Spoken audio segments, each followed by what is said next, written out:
약국에서 받은 약봉지를 한꺼번에 드시고 계신가요? 혹시 여러분도 아침에 혈압약, 점심에 소화제, 저녁에 영양제를 한꺼번에 드시는 분이신가요? 오늘은 여러 약을 함께 복용할 때 꼭 확인해야 할 중요한 사항들을 알려드리겠습니다. 이 내용은 참고용 정보이며 개인차가 있을 수 있으니 전문의와 상담하시기 바랍니다.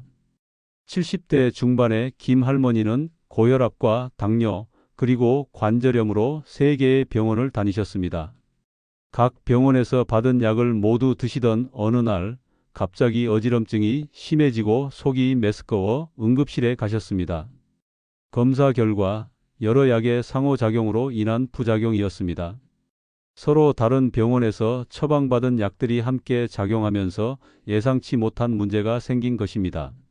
할머니는 각 병원 의사 선생님께 다른 병원에서 받은 약 목록을 말씀드리지 않으셨고 영양제도 약이 아니라고 생각해서 알리지 않으셨습니다. 다행히 빨리 발견해서 약을 조정한 후 회복하셨지만 이 경험 이후로는 모든 복용 약물을 수첩에 적어서 병원 방문 시마다 보여드리고 계십니다. 여러 약을 함께 복용하실 때 다음과 같은 증상이 나타나면 주의가 필요합니다. 평소와 다르게 어지러움이 자주 느껴지는 경우가 있습니다. 또한 속이 메스꺼워지거나 소화가 잘 안 되는 느낌이 계속될 수 있습니다. 피부에 발진이나 가려움증이 새롭게 나타나기도 합니다. 그런데 몸에 힘이 없고 무기력한 느낌이 지속되는 경우도 있습니다. 잠이 너무 많이 오거나 반대로 잠을 이루기 어려운 상태가 이어질 수 있습니다. 이전에 없던 두통이나 가슴 답답함이 느껴지기도 합니다. 이번에는 입이 마르거나 목이 갈증이 심해지는 증상도 확인해 보시기 바랍니다. 소변 색깔이 평소와 달라지거나 배뇨 패턴에 변화가 생기는 경우도 있습니다. 손발이 떨리거나 저린 느낌이 새롭게 나타날 수 있습니다. 이러한 증상들은 개인차가 있을 수 있으며 다른 원인일 수도 있습니다.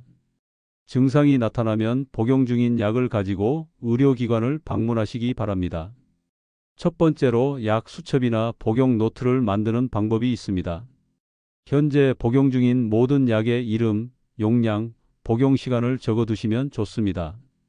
병원이나 약국 방문 시 이 노트를 보여드리면 의사 선생님이나 약사 선생님이 약의 상호작용을 확인하실 수 있습니다.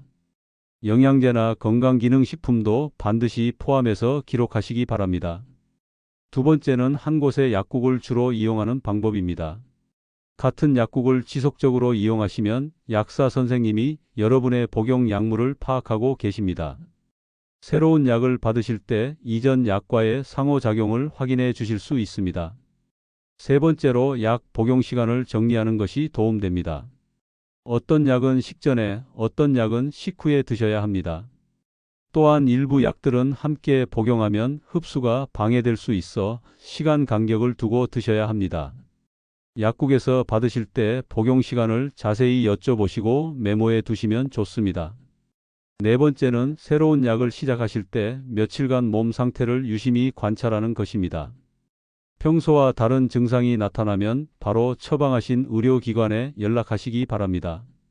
일부에서는 영양제나 건강기능식품은 약이 아니니 병원에 알리지 않아도 된다고 생각하시는 분들이 계십니다.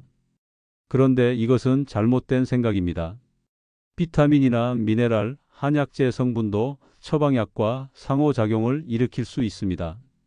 예를 들어 은행잎 추출물은 혈액응고 관련 약과 함께 드시면 출혈 위험이 높아질 수 있습니다. 또한 같은 성분의 약을 다른 이름으로 여러 병원에서 받아 중복으로 복용하시는 경우도 있습니다. 약 이름이 다르다고 해서 모두 다른 약은 아닙니다.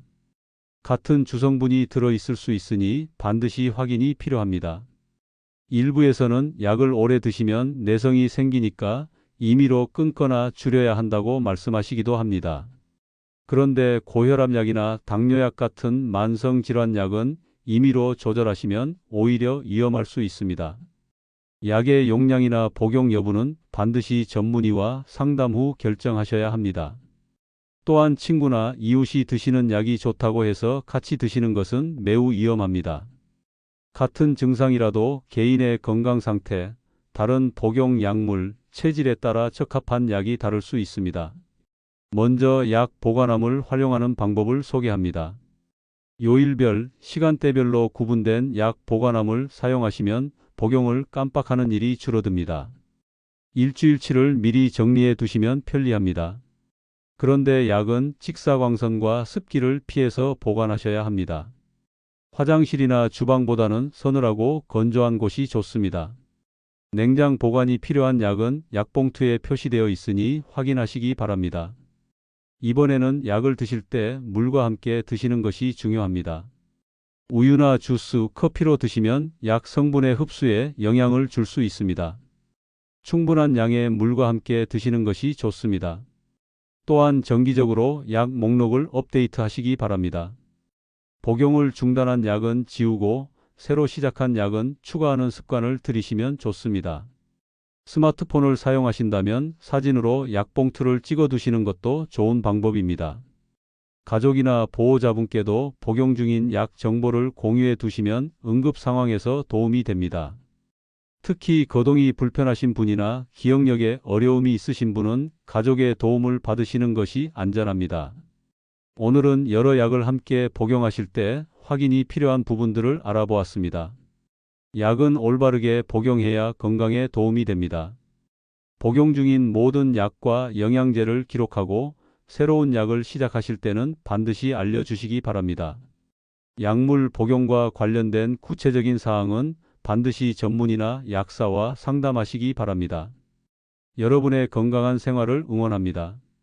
다음에 더 유익한 내용으로 찾아뵙겠습니다. 감사합니다.